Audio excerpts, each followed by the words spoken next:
मुंबई से लेकर के कलकत्ता तक बड़े सारे राइटर, चिंतक, एक्टर, उनको पहली बार डर लग रहा है।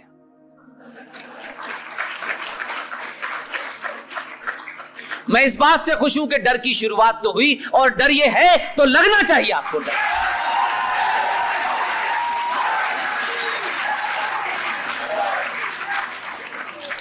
हम 1000 साल तक गुलाम रहे, लेकिन हमें डर तब भी नहीं लगा था।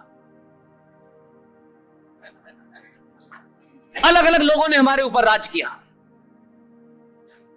हमें जरूर कोई कमी रही होगी।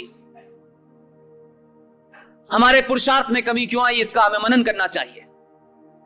और दुनिया की बहादुर कौमें आपके ऊपर राज करती तो कोई दुख की बात नहीं थी, कम से कम बहादुर ने हमारे ऊपर राज किया। मेरा अफसोस वर्तमान समाज से यह है, जिन लोगों ने इसी भारत में बाबर आया, अकबर आया, औरंगजेब आया, जिन लोगों ने उस वक्त तलवार के जोर पे शलवार पहनी थी,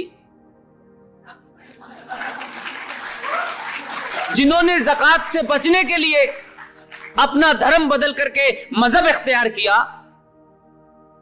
मेरी जो तकलीफ है, जो मैं आपसे इसलिए शेयर करना चाहता हूं, राजस्थान की धरती वीरों की धरती है, पुरुषार्थियों की धरती है।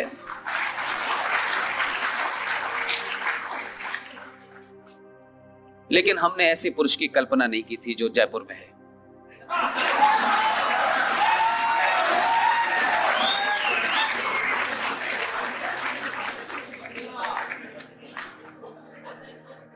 जो लोग उस दौर में जजिया देना नहीं चाहते थे, उन्होंने अपना धर्म बदल के मजहब में चले गए। कुछ लोग तलवार के जोर पे हुए।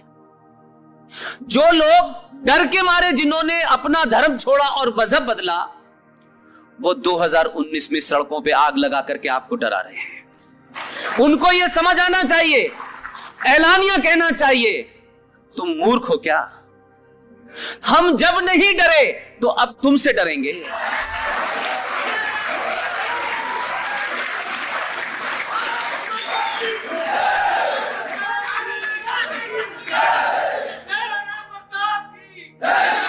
लिहाजा मेरा मानना है, कुछ तो बात रही होगी, कुछ तो हमने ऐसा किया होगा। पूरी दुनिया को ज्ञान देने वाले लोग, पूरी दुनिया में अपने पुरुषार्थ को स्थापित करने वाले लोग आज बौनों के सामने बौने बने हुए हैं। आपको न तो AK-56 उठानी है, न AK-47 उठानी है, न सड़कों पे किसी को पत्थर मारना है। ये एक पहला मजहब है। इसका बेसिक डिफरेंस देखिए। आप मंदिर से निकलते हैं तो जो भी प्रसाद आपको मिलता है, उस प्रसाद में से भी आप बाहर निकल के कमजोर लोगों को बांट देते हैं।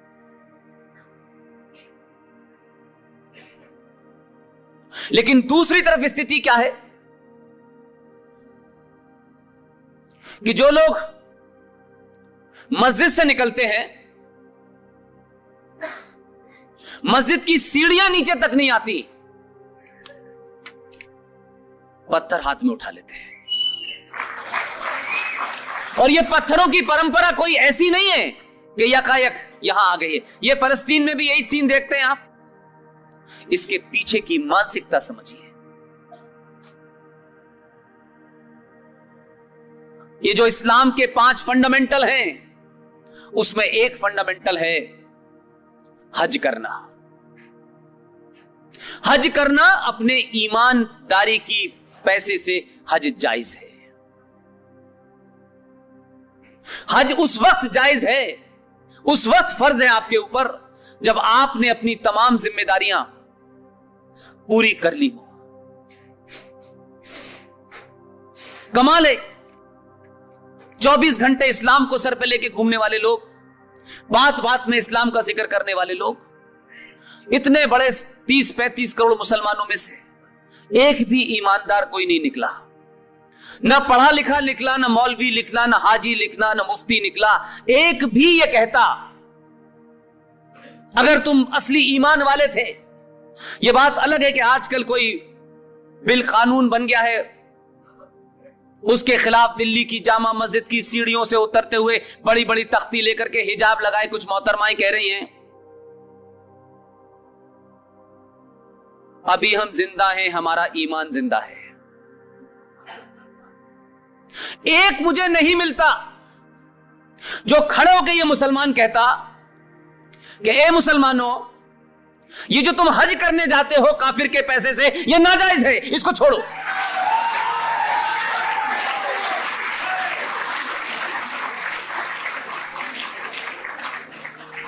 लेकिन यह सिलसिला चल रहा था क्योंकि यहां हज का एजेंडा कुछ और है, यहां इस्लाम का एजेंडा कुछ और है।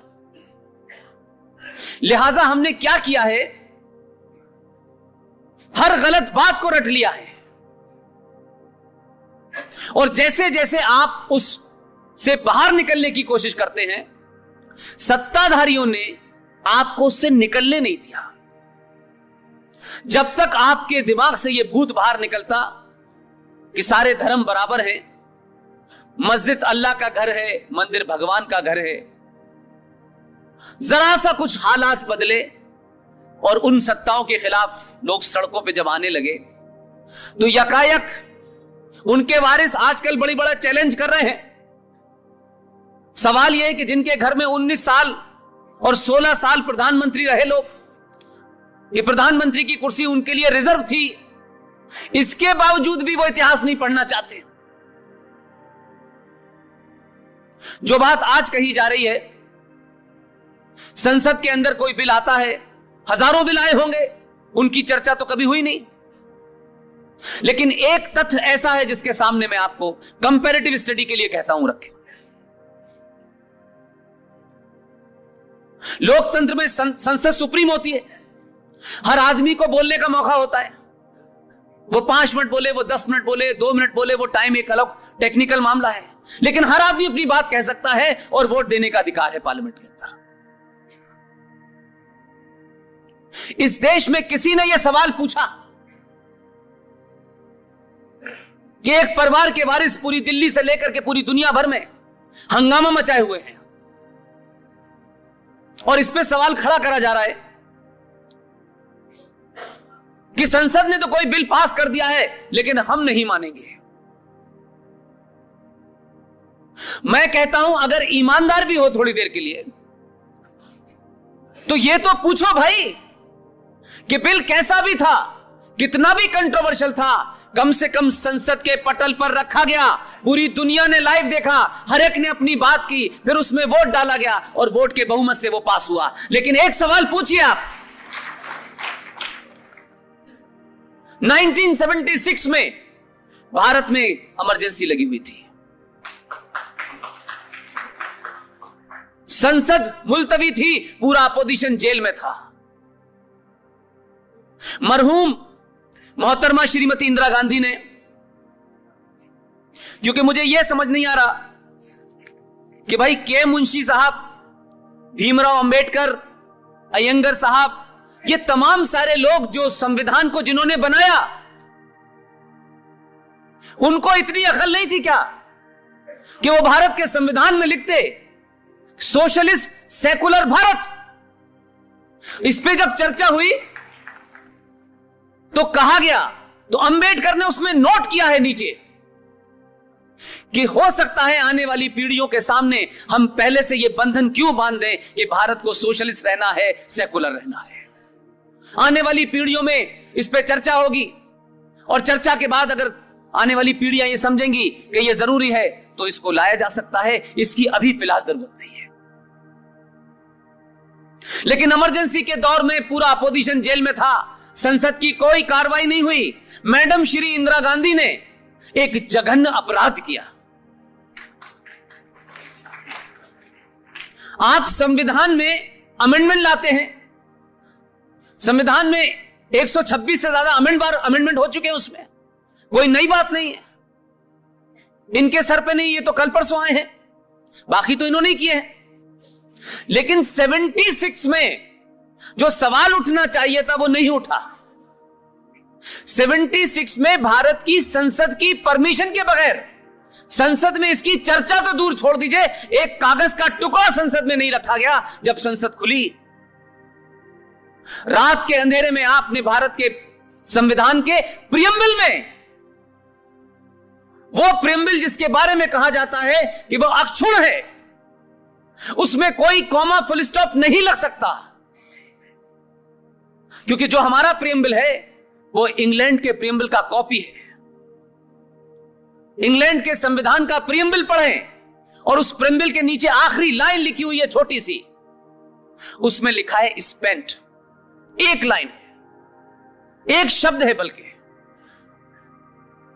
लीगल फेटर्निटी में स्पेंट का मतलब है कि जो भी कुछ इस प्रियम्बल में लिखा है यह अक्षुण्ण है, यह समाप्त हो चुका, अब इसमें कोई बदलाव नहीं किया जा सकता। श्रीमती इंदिरा गांधी ने भारत के संविधान के प्रियम्बल में चेंज कर दिया, चर्चा नहीं हुई आज तक, किसी ने सवाल नहीं उठाया। सवाल इस पे उठाया जा रहा है क्योंकि जब आप पास करते थे कोई चीज तब वो सेकुलर होती थी, इन्होंने पास की है तो कम्युनल है। और संकट यह है कि इधर भी जिस तेजी से काम होना चाहिए था समाज को बताने के लिए, क्योंकि हमने सब कुछ राजनीतिक शक्तियों में दे दिया है,